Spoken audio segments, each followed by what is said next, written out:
de la gente. El siguiente programa es de clasificación O, de opinión, apto para todo público. Democracia M y Democracia TV presentan Diálogos con Francisco Rocha. Diálogos. Diálogos.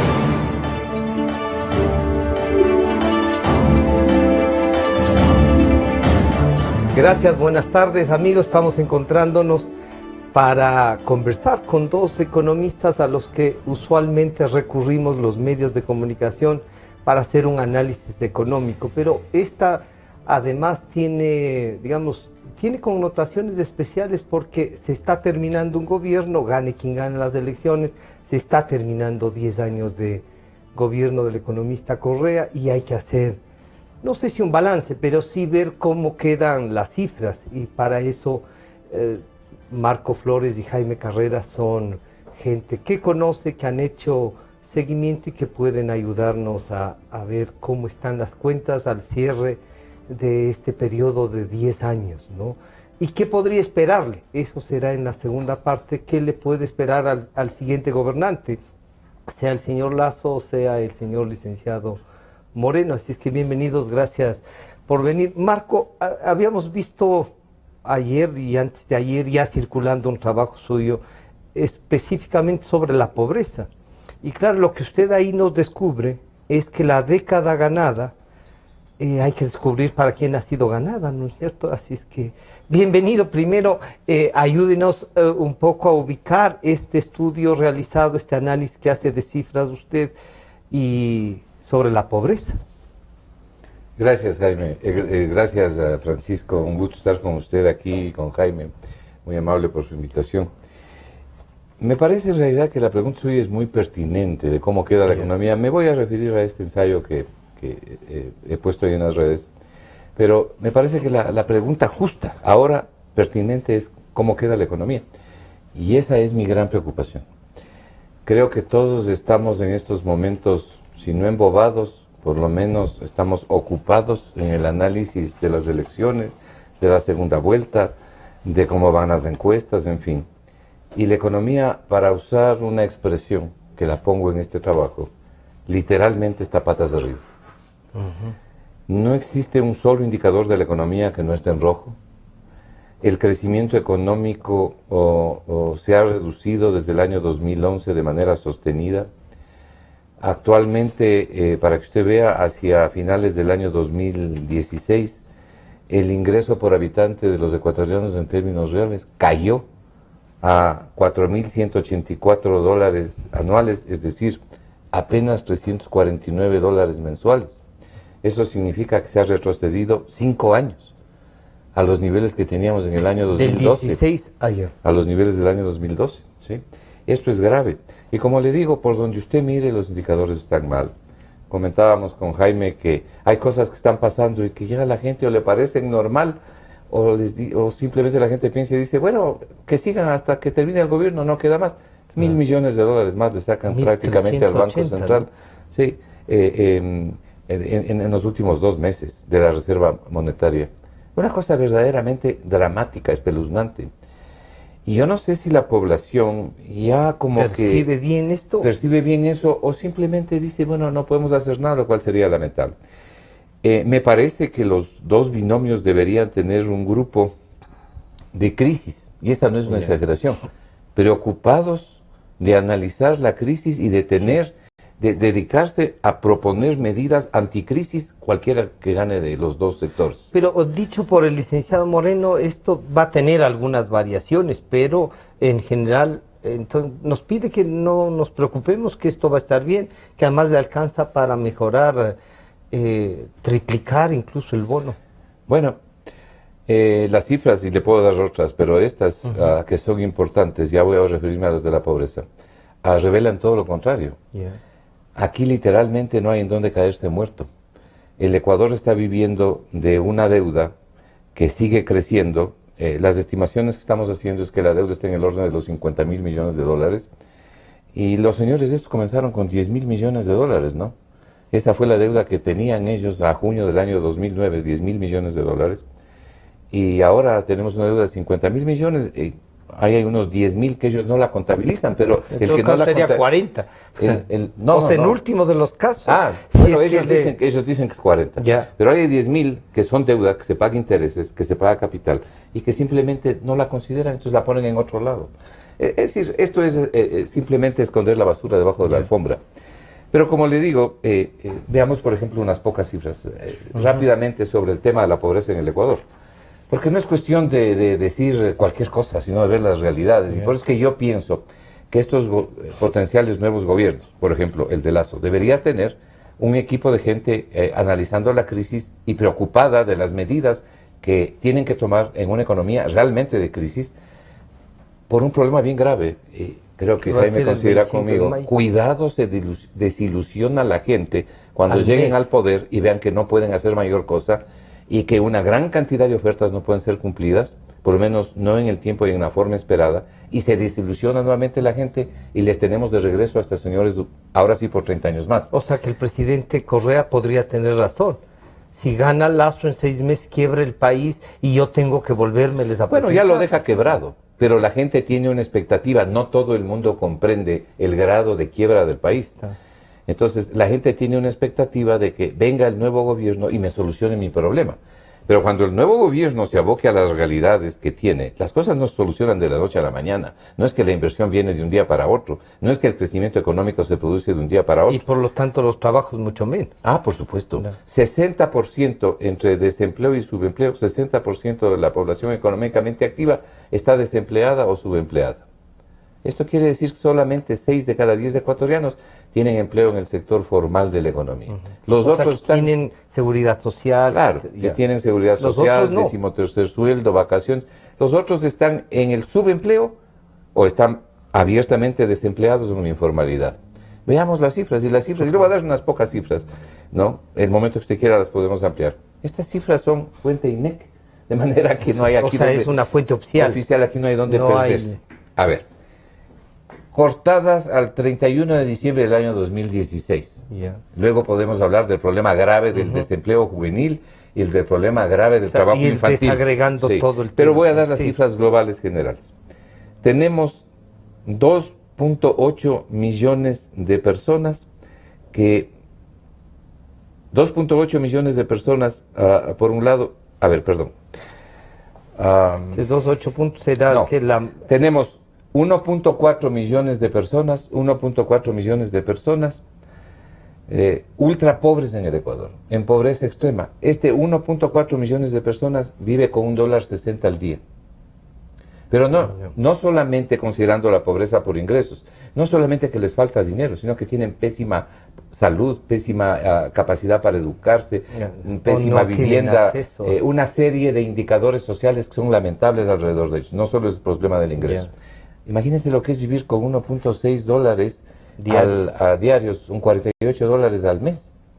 Hay 1.600.000 ecuatorianos en esa condición. Quizá por eso quieren triplicar el bono.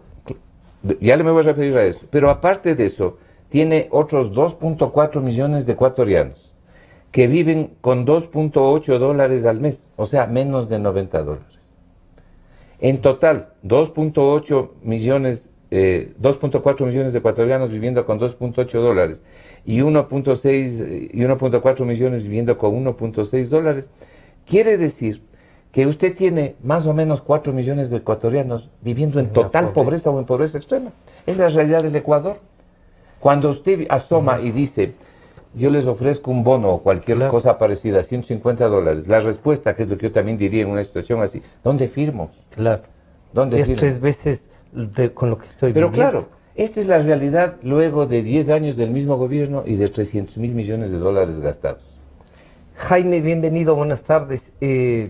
Bueno, esta es una forma, digamos, de enfocar la crisis, poniéndonos en la realidad.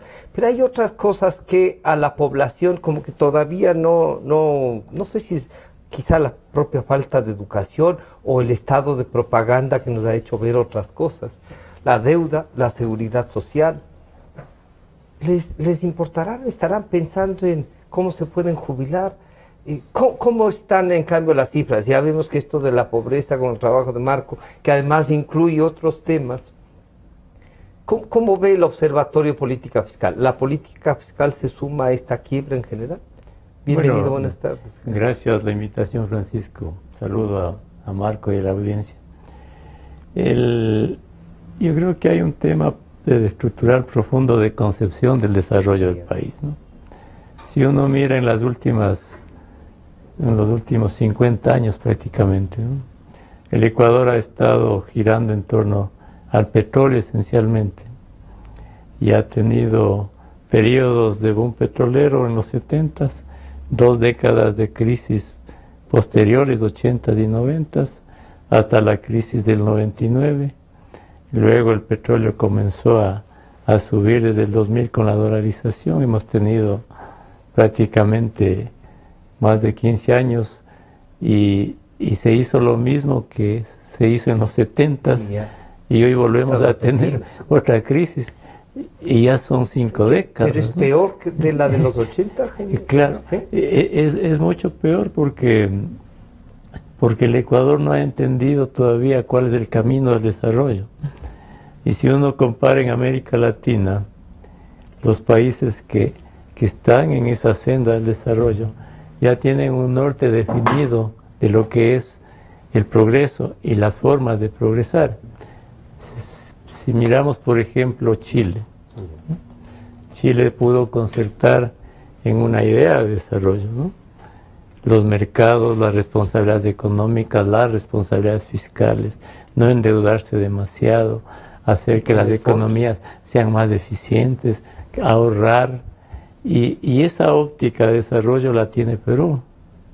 Perú ya lleva... Con menos tiempo, pero ya tendrá 15 años ya, por lo menos. Más de 15 años, varios gobiernos que se suceden, pero con un norte de desarrollo y con una sociedad en la que ya no discute que hay que manejar las cuentas públicas bien, que hay que tener una economía sana, que es importante abrir los mercados, atraer inversión, que es importante generar condiciones de estabilidad para que la gente invierta sin ningún riesgo y con certidumbre. Lo mismo hace Colombia, lo mismo ha hecho Uruguay, lo mismo hace Costa Rica, es decir, casi todos los países de América Latina tienen alguna estabilidad, y que tienen una concepción social ya implementada en la sociedad, una percepción social ya del desarrollo. Y ese es un avance estructural importante. Por ejemplo, Colombia y Perú son sociedades parecidas a las nuestras. Tienen niveles de pobreza incluso parecidos a los nuestros, pero ya tienen otra concepción del desarrollo. Es como enfrentar ¿Y cuál es entonces el gran costo? El gran costo de no haber usado estos 10 años de boom petrolero. El gran costo social que no es percibido por las mayorías de la sociedad es no haber utilizado ese boom en conducirle al país, en hacer las transformaciones para que el país tenga abiertas las vías del progreso y del desarrollo. Entonces ese es un costo inconmensurable. ¿Por qué? Porque en estos 10 años lo que se han generado es una serie de distorsiones en la economía, de distorsiones profundas en el ámbito económico, en el ámbito fiscal, en el ámbito comercial, y no solo en eso, en el ámbito político. Y lo que es más grave de todo esto es la distorsión en la percepción del desarrollo de las mayorías del país. El momento en que se le dice a la gente que este bono es bueno para que esté bien, el momento en que se le dice a la gente, a las mayorías, que desajustar las cuentas públicas está bien, que en el momento en que se le dice a las mayorías desequilibrar la economía por el populismo está bien, el momento en que se le dice a las mayorías que usar mal el dinero del petróleo, implementar, caer en hechos de corrupción nunca vistos en el país. Pero relativizados totalmente. Relativizados totalmente. Y entonces las mayorías creen, ¿no es cierto? Creen que este es un manejo, o han creído que este es un manejo adecuado de la economía. Y quienes lo implementen todavía defienden este modelo. Claro. Entonces, ¿qué pasa? ¿Qué va a Tanto que pasar? quieren más tiempo. Claro, ¿qué va a pasar ya mismo en el cambio de gobierno? Bajo el supuesto de que Lasso gane, ¿no? Bajo el supuesto de que Lasso gane. Tendrá que enfrentar estos desequilibrios, tanto económicos como fiscales, que son profundos, ¿no? Entonces, las mayorías van a decir, bueno, ahora nos están ofreciendo sangre, sudor y lágrimas, mientras antes no teníamos nada de eso. Paraíso. Y por el otro lado, esta gente que quiere defender la revolución, va a defender esto como un logro de ellos no haber hecho los ajustes que ellos ocasionaron, ¿no? Jaime, ¿no se han puesto a pensar ustedes en el análisis y en las cifras que a lo mejor hay algo, no sé, algo bueno de manejar esta forma la economía? Porque no creo que sean todos malas personas, o a qué entraron en un hueco negro en todo. Claro, es que aquí se entra en un círculo difícil de salir, porque son 10 años en que se conforman élites, que se conforman otras visiones ideológicas, que incluso están empañadas por hechos de corrupción con nuevos estándares de vida y que tratan de perpetuarse en el poder para mantener estos privilegios sin importar lo que pase con las grandes mayorías. Y los ejemplos están a la vista, ¿no? El caso de Venezuela es clarísimo. En la misma Argentina, no solo en la época del kirchnerismo, sino en la época del peronismo, en la época de los manejos populistas de las economías, ¿no? Se ha devastado los países, ¿no? Y en el caso de Argentina, Macri tiene que efectuar ajustes a una economía desajustada. Y hoy tiene gente en las calles, claro, trabajadores, tiene maestros reclamando. Se le fue la mano, dicen algunos. Claro, pero la gente no reflexiona que esos desajustes son producto de malas políticas anteriores y que eso no es que es una mala no es una mala persona, ¿no es cierto? Yeah. Pero en cambio estas personas que ocasionaron los desajustes, ¿no?, quieren seguir en el manejo de los estados no para solucionar los problemas, sino para ocasionar más desajustes. Entonces, por eso es que si uno ve la historia de la humanidad de los países, este tipo de gobiernos, al perpetuarse en el poder, lo único que hacen es durante 20, 30 años devastar totalmente la sociedad y las economías, y los costos cuando esto ocurre son realmente inconmensurables, ¿no? La muestra sería, Marco, entre Venezuela y Argentina, así lo están poniendo, o sea, están diciendo si Lasso es el Macri y si Moreno será que el Maduro, pues entonces no queda más sino que las dos cabezas. ¿Por qué será que entonces en Venezuela todavía hay respaldo a este modelo? ¿Porque la gente se acostumbró a ser pobre? ¿Porque, qué sé yo, le han subido, como aquí nos proponen, al triple el bono? Y la pobreza como que parece que si todos somos pobres entonces ya no hay problema. En Venezuela el gobierno se sostiene fundamentalmente a punta de bala, a punta de bayoneta, palo y pistola. Y por supuesto hay un sector que tiene ciertos beneficios, es evidente, pero la economía está destruida, ¿no? También es evidente. Cuando yo reviso cifras de países como Venezuela, como Argentina, y reviso cifras en este caso como el de Ecuador, vuelvo a pensar insistentemente en un libro que yo lo leí con especial deleite hace algunos años, uno de los múltiples brillantes libros de Jean-François Revel, que él lo tituló El conocimiento inútil, en donde parte de una tesis central que la demuestra con plena capacidad y con sobra de razones, y es que el mundo está dominado y regido por la mentira, que la mentira es la principal fuerza que domina el mundo, que miente todo el mundo, o que miente en diferentes grados, se miente en el mundo, pero fundamentalmente mienten los gobiernos populistas. Por ejemplo, una de las grandes mentiras del Ecuador: nosotros somos los que más hemos bajado pobreza en América Latina. Mentira. Mentira. Usted tiene 1.600.000 ecuatorianos viviendo prácticamente en indigencia con menos de $2 al día. Tiene 2.4 millones de ecuatorianos viviendo con menos de $4 al día. Entonces uno dice, a ver, para hacer una declaración así, y miro el coeficiente de pobreza por ingresos, que realmente ha bajado el coeficiente de pobreza por ingresos, ¿cuáles fueron las políticas implementadas para que esto ocurra? Ninguna. Lo que ha ocurrido es que la dolarización ha mantenido el poder de compra, y como han subido los salarios... Pese al costo real que es. Claro, ¿sí? me voy a referir a eso, como han subido los salarios, la gente ha dejado un cierto pequeñito nivel de pobreza, pero sigue siendo pobres. Los pobres de antes de $3 ahora son pobres de $5. Entonces hemos bajado, claro, pero somos pobres de otra categoría, las cifras lo están demostrando. Es la dolarización la que ha dado ciertos beneficios, porque si no, que me digan cuál es la política de este gobierno en 10 años que ha hecho que baje la pobreza, por ejemplo. Más allá de ciertas cosas que se podrían haber apreciado a nivel de la seguridad social, que dicho sea de paso ya vemos que está semiquebrada. Entonces, se hacen o se dicen cosas que no son contrastables con la realidad de las cifras de la economía, cifras de ellos mismos. Muy bien. En el Ecuador, mi preocupación fundamental en este momento, ahora que Jaime toca el tema de Macri, la cantidad de basura que encontró Macri debajo de la alfombra es muchísimo más grande de la que se pensaba.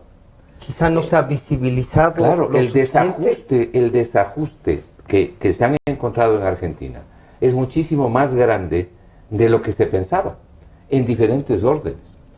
Ese es mi temor para el Ecuador. Yeah. Y mi temor, independientemente de cualquier candidato, es que la gente se defraude o se vuelva a defraudar. Y entonces esta gente llegue de nuevo aquí y ahora sí, como decíamos hace un momento, se instale por largo plazo. ¿Por qué? Porque, mire usted, para que haya crecimiento económico, se requiere de inversión, pero no solo de inversión. Se requiere de vigencia del Estado de Derecho, si no, la inversión no viene en las cantidades, sobre todo, que requiere el Ecuador. Se requiere de institucionalidad. Se requiere convencerle al mundo que este es un buen país para invertir, que hay buenas posibilidades. Se requiere de una reforma tributaria que elimine realmente buena cantidad de impuestos, modifique otros y haga competitivo al país, porque si no, la inversión se va para otro lado. Eso, mi querido Francisco, toma tiempo, como sabemos. Es lo que los economistas llamamos el rezago en el efecto de la política económica, el lag, como dicen los gringos. Estos 10 años, ¿cuántos nos pueden costar si es que se pone, como Jaime nos plantea, una política? Diré lo que dijo Churchill, ¿no? Sangre, sudor y lágrimas, ¿no? Pero eso no es una propuesta como para que vote. No, claro. Pero el problema es que en Argentina destaparon la caja de Pandora y salieron más vicios de los pensados. Yeah. No es tan sencillo arreglar. Lo que estoy diciendo, o lo que estoy tratando de decir, es que hay que alertarle a la gente la situación en que está el Ecuador. Nosotros estamos discutiendo ciertas cosas en torno a las elecciones que hoy por hoy resulta prioritario. Pero como que hemos dejado a un lado las cosas que están pasando en la economía. Es decir, cada día se agrava más la situación. Y podemos dar varios ejemplos de por qué cada día se agrava más la situación. Entonces, toma tiempo el arreglar la economía. Esto no ocurre de la noche a la mañana. Una de las cosas que concluye este trabajo que he hecho, mirando la cifra y mirando la realidad económica, 30 años, al menos 30 años en el Ecuador, los niveles de desempleo y subempleo han estado alrededor del 50% de la población económicamente activa. 30 años, al menos. Hoy están en 60. Estos 10. No, hoy están en 60. Ha subido significativamente por la crisis que tiene el Ecuador, ¿no? Pero la historia del Ecuador es que alrededor del 50% de la población económicamente activa ha estado desempleada y subempleada. Mi conclusión aquí y mi sugerencia aquí es que el crecimiento económico es absolutamente necesario para asimilar, para generar empleo. Generar empleo no es lo mismo que reducir el desempleo. Claro. Para generar empleo y para que la gente que está en el sector informal y que está en el subempleo pase al sector formal. Este crecimiento económico es indispensable, pero no es suficiente. Jaime, ¿qué será entonces para plantear? Porque políticamente hay que plantear algo que no nos invite a sangre, sudor y lágrimas. No van a aceptar los ciudadanos como tal, pero sí creo que un nivel de conocimiento del Estado de la Nación para tener que será un nivel de tolerancia con el próximo gobierno. Este es un problema de madurez democrática de los países, ¿no? Y es algo contradictorio porque si un candidato en este momento le dice al país, tenemos un déficit del 7% de hace algunos años. Y para arreglar eso yo tengo que bajar ingresos y tomar medidas, bajar gastos y tomar medidas de ingresos que son drásticas. Y eso no me va a ser suficiente, voy a tener que 4 años tener disciplina fiscal. Si el candidato le dice a la gente, vea, esto tengo que hacer, y usted tiene que hacer sacrificios. Como necesito crecer, claro, necesito hacer algunos cambios institucionales, reformas importantes para que venga la inversión. Pero ustedes tienen que esperar un poco. Entonces nadie le da el voto. Pero cuando esa persona gana, ¿no? Y tiene que tomar estas medidas, ¿no? Ya le dicen mentiroso. Y todo el mundo le juzga, ¿no? Entonces es un tema grave para incluso el desenvolvimiento de los políticos, ¿no? Entonces lo adecuado sería que el país entienda las verdades. Mire lo que hizo, yo recuerdo cuando se lanzó Fujimori a la presidencia con Vargas Llosa, ¿no? Entonces Vargas Llosa ofreció un país con cambios de mercado, con reformas, con responsabilidades. Y Fujimori dijo todo lo contrario, el populismo por aquí, por allá. Los tractores. Tractores, en todo, ¿no es cierto? Así ganó. Y cuando asumió Fujimori el poder, hizo todo lo que dijo Vargas Llosa. Claro. ¿No? Y además tuvo que disolver el Congreso, hizo cosas lo que suelen hacer las dictaduras para enrumbar al país. Entonces esa es la paradoja de estos países. Y ahora tiene el que gane, bueno, si es el licenciado Moreno, tendrá una asamblea más o menos con mayoría. Claro. Si Lasso va a tener que buscar que si esos 24 que llegan en la mayoría de Alianza País vía alianzas, eso claro, nos espera. Claro, entonces acá tiene no solo el tema económico, sino cómo manejar políticamente, hacer viable los programas y las expectativas, y hacer viables esos ofrecimientos de un marco de restricciones, ¿no? Si gana Lasso y si gana el otro candidato, ¿qué le espera al país?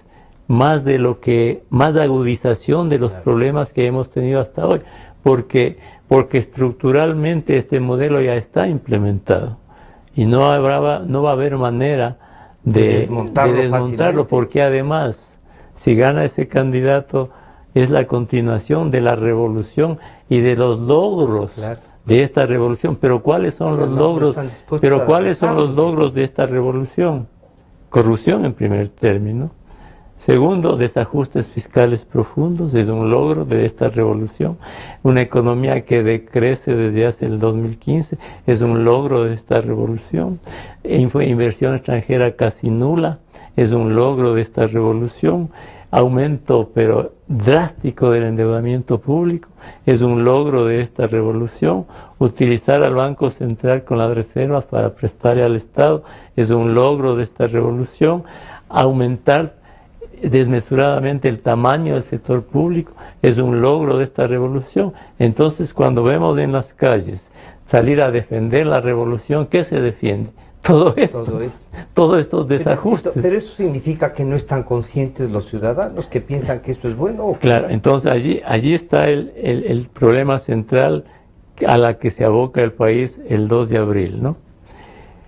A las mayorías que es duro decirlo, que no tienen plena conciencia de la realidad, que tienen un alto nivel de ignorancia del manejo de la economía y que se han dejado seducir por bonos, por este manejo populista del Estado, porque les mantengan en la pobreza, algo de comer, porque se han dejado seducir por la división de la sociedad, porque se han dejado deducir por esta suerte de enfrentamiento y de lucha de clases.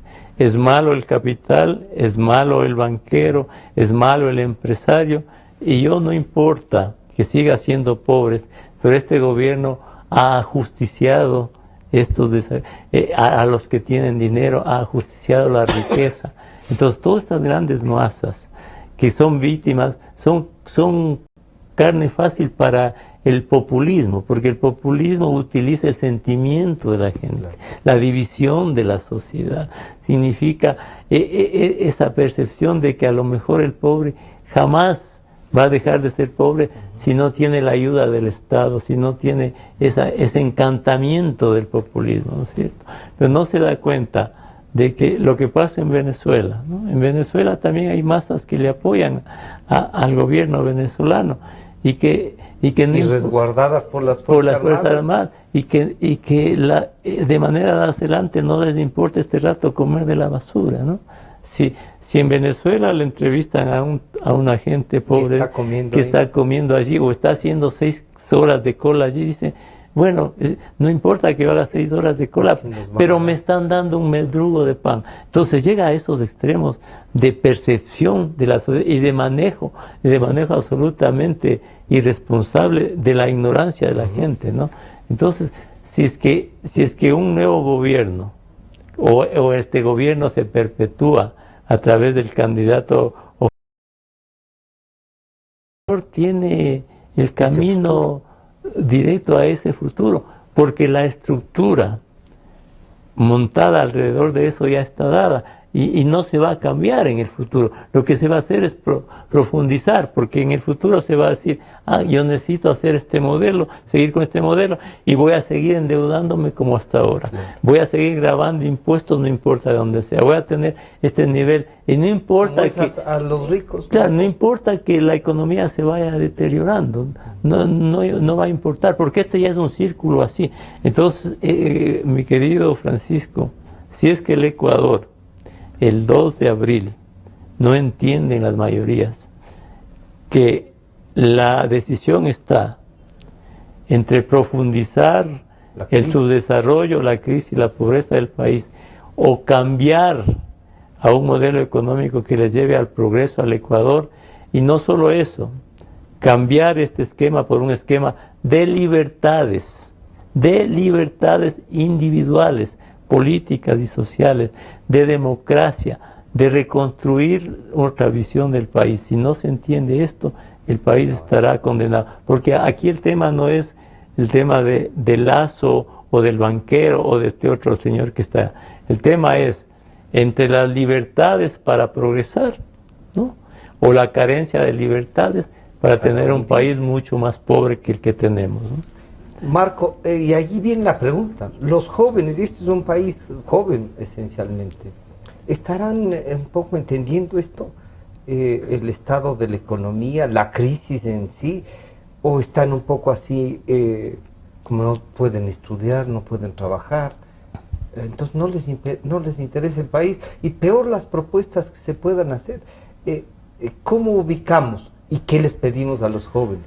Bueno, lo que estamos tratando, quienes tenemos la posibilidad, gracias a la gentil invitación de personas como usted, de expresar criterios, lo que estamos tratando es de no llevar al Ecuador a esta sangre, sudor y lágrimas.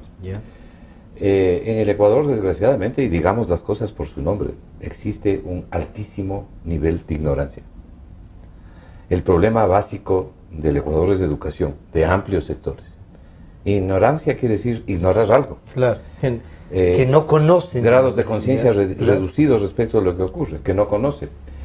Y entonces tenemos amplios sectores de aquí que no tienen idea, por ejemplo, de qué pasa con la deuda, no tienen por qué tener idea, algunos ni siquiera les interesa. Este es un país que prácticamente carece de héroes a quien seguir. Y entonces en los últimos tiempos no hemos creado ejemplos, ¿no? Mire, permítame que mentalmente les traslade a la época de Osvaldo Hurtado, León Febres Cordero, Rodrigo Borja, inclusive un poquito antes desde León Roldós, y compare con esta gente. Yo creo que el grave error de los primeros, los que acabo de nombrar, fue haber reñido demasiado entre ellos, fue haber hecho de la política casi una bronca personal, canibalismo, pero eran gentes de otro nivel, ¿no? De primera línea. Y usted ve, por ejemplo, la lucha que ha dado un expresidente como Osvaldo Hurtado, que es un político superior, la lucha que ha dado él, pero él y cuántos más, contados con los dedos de la mano, ¿no? Y a lo mejor con los 2 primeros dedos nada más. Frente a eso, ¿qué tenemos del día de hoy? ¿Cuáles son los líderes realmente que ha creado el Ecuador? Eso también están viendo los jóvenes. Entonces, este tipo de líderes, este tipo de héroes, qué o como sirve darle tiempo llamar, si mañana alguien me designa algo y hago lo que quiera? así es. Y yo añado a la lista que ha hecho Jaime la ruptura de la institucionalidad, el resquebrajamiento del Estado de Derecho, que es gravísimo. Entonces, frente a esta situación, hay muchos jóvenes que no tienen a quién seguir, que no tienen ejemplos que admirar, y que el Estado tampoco ha hecho nada por integrarles de manera efectiva, como hacen en Europa, a la sociedad que opina, a la sociedad que da buenas ideas, que investiga, en fin. Y que le duelen Añada, a los países. claro, añada usted a más de 500,000 jóvenes que se han quedado afuera de los estudios por obra y gracia de un individuo, que dice además lo que tienen que estudiar y que dice quién estudia y quién no estudia. ¿Cómo le parece?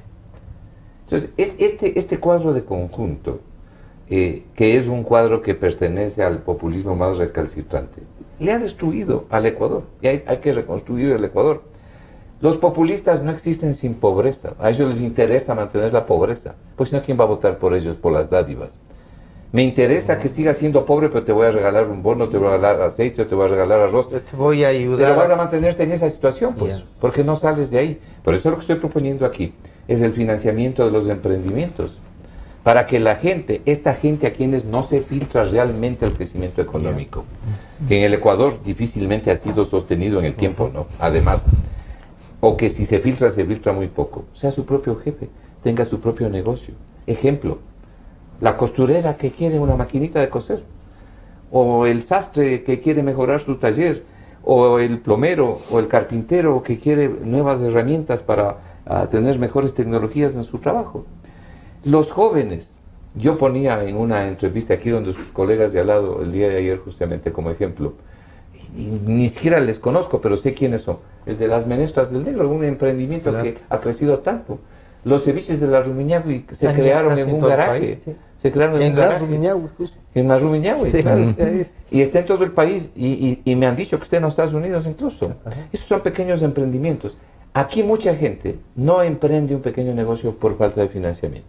Estoy haciendo una propuesta sobre los emprendimientos, pero además no porque sea un invento mío, sino porque todos los trabajos de investigación llegan a lo largo de muchos años, de gente, por ejemplo, como la organización que está en la Organización Internacional del Trabajo, la OIT, en la UNESCO, aquí en la Fundación Esquel, y podría mencionar otras más, concluyen que los emprendimientos son fundamentales e importantes para ayudar a reducir el desempleo, para generar empleo, para quitar subempleo, para quitar informalidad, para devolverle esa dignidad que requiere la gente, que es poder comer y educarse. Y ahí los jóvenes podrían tener, ¿no es cierto?, de su propio negocio, de su propio, no tener jefes. Un poco más lo que decía Jaime, las libertades, ¿no? Bueno, una parte se dedica al trabajo infantil. Mire, una de las lacras de este Ecuador, de este país, constituye la situación de los niños que están trabajando, el trabajo infantil. El trabajo infantil, al igual que el desempleo juvenil, son dos canteras importantes que generan desempleo, subempleo, es decir, carencias, miserias y pobrezas. Nacen las carencias, miserias y pobrezas. Los estudios demuestran que las carencias, miserias y pobrezas son producto de dos vertientes fundamentales, no las únicas, pero fundamentales: trabajo infantil y desempleo juvenil.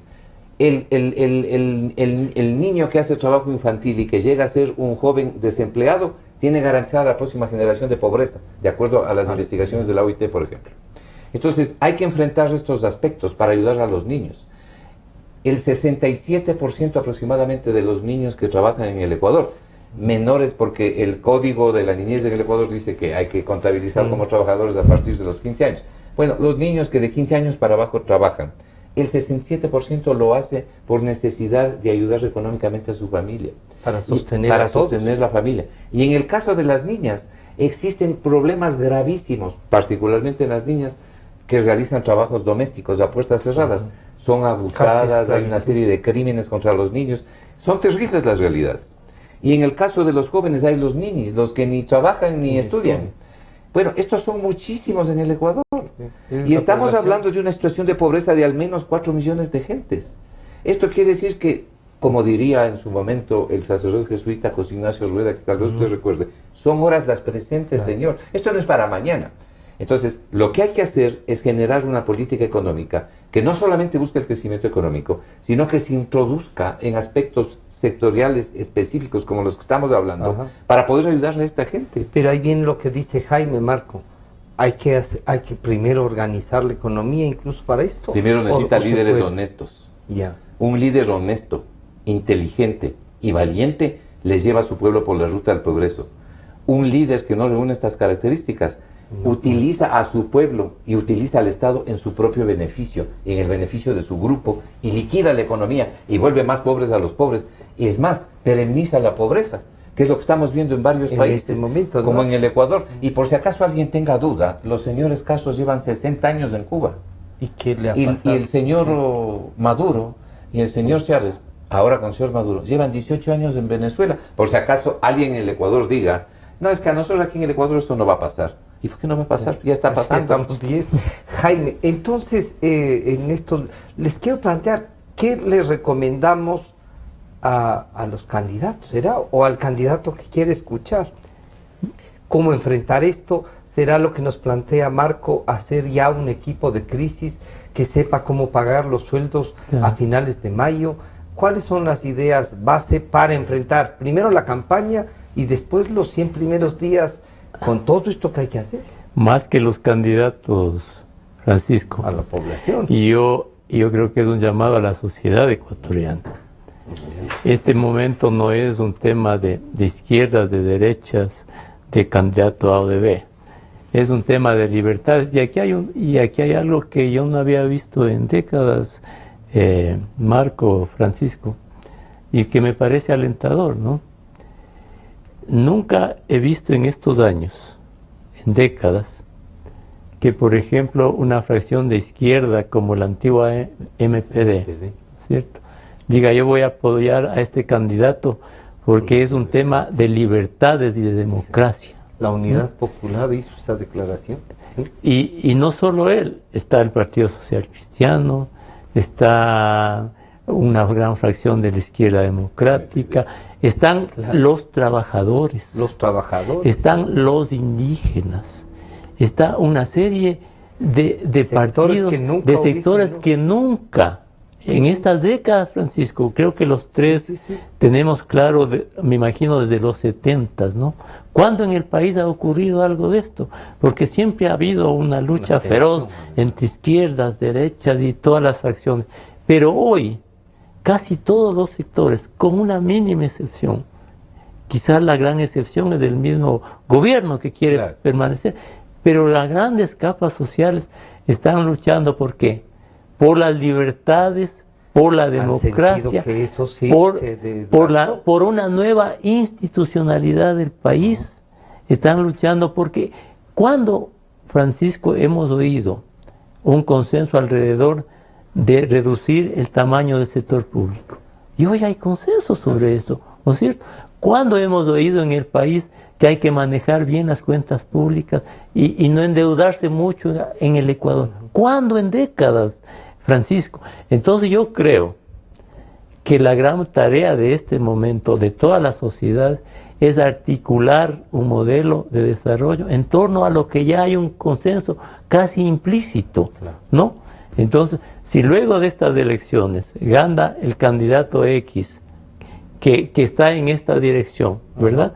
Lo que menos se esperaría en el futuro es un gran acuerdo nacional en torno a lo que dice Marco.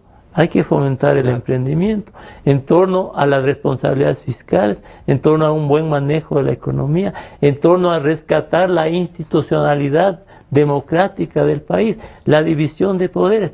Todos, Francisco, todos los frentes políticos diversos están conscientes de que tiene que haber división de poderes en el país, que es institucionalidad democrática.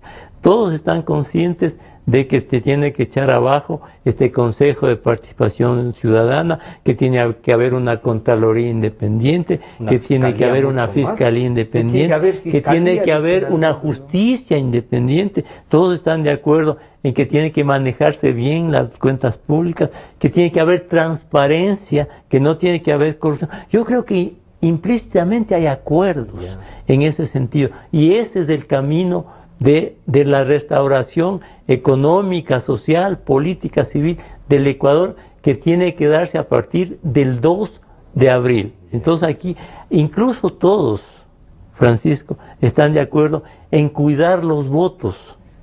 Sí, ahora hay que defender el voto. Hay que defender. Terrible a la que hemos llegado. A la que hemos llegado. Pero hay acuerdos en eso, ¿verdad? Hay un acuerdo. Además, la percepción de que hay que cuidar. Hay que salir a defender el voto. O sea, mire usted la valía que se está dando al voto, ¿no? Claro. Para defenderlo. Entonces yo creo que hay que aprovechar esto. Y del momento, esta crisis que es económica, fiscal, institucional, democrática del país, tiene la ventaja de poner por delante la reconstrucción de esto en un gran acuerdo, nacional. El problema, es decir, el reto de fondo está en articular los acuerdos. Primero, en que en el 2 de abril gane la tendencia que ya muestra que es del 65%. Exacto, y que es además la tendencia del progreso y del desarrollo. O sea, eso tiene que tener clara las grandes mayorías que te ven o que nos ven, Francisco, y que nos escuchan. Esas personas que en este momento están ciegas, esas personas que se les dice, Señor, esto está pasando, y dicen, no, yo así voy a seguir. Y hay una ceguera de un determinado sector de la población que no admite razones, que no admite reflexiones. Entonces, esas personas son las que tienen que reflexionar. Tienen que valorar la democracia, tienen que valorar la perspectiva de progreso de esas mismas personas, la empleada doméstica, el sector rural que está por allí, que tiene que entender que ellos tienen que en el futuro tienen que tener un camino de progreso con otra visión y no estar condenados a jubilarse del bono, a la dádiva del Estado, o estar condenados a vivir como viven en los sectores rurales, sin servicios, porque a pesar de esta inmensa cantidad de recursos que ha habido, es fácil ver en los sectores rurales la pobreza que existe, y no solo en sectores alejados. Aquí en el mismo Manabí, usted ándate tú a Puerto López, ¿no?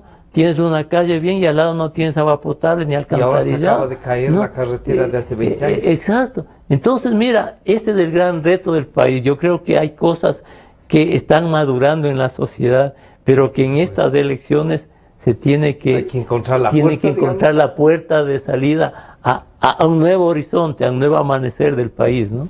Habrá este nuevo amanecer, Marcos, se nos está terminando el tiempo, pero les voy a pedir a los dos que nos dejen, además de este mensaje que ya Jaime nos da, una idea incluso de tolerancia para el que gane las elecciones. Usted nos pedía también sugerencias. A mí no me gusta ni siquiera dar sugerencias, peor consejos. Pero voy a dar opiniones. Porque a mí la experiencia me ha enseñado que generalmente, no siempre, la gente termina haciendo lo que le da la gana, a pesar de lo que usted le pueda aconsejar. Pero voy a hacer algunas sugerencias, no para el candidato Moreno, porque el candidato Moreno ha dicho que prácticamente todo está muy bien, o que no está tan mal y que no va a haber problemas. Pero sí para el candidato Lasso. Voy a dar algunas opiniones. Yo creo que en este momento el discurso tiene que cambiar. Más allá del 1.000.000 de empleos, del vamos por el cambio, que me parece a mí bastante repetitivo además, hay que ir a lo que acaba de mencionar Jaime.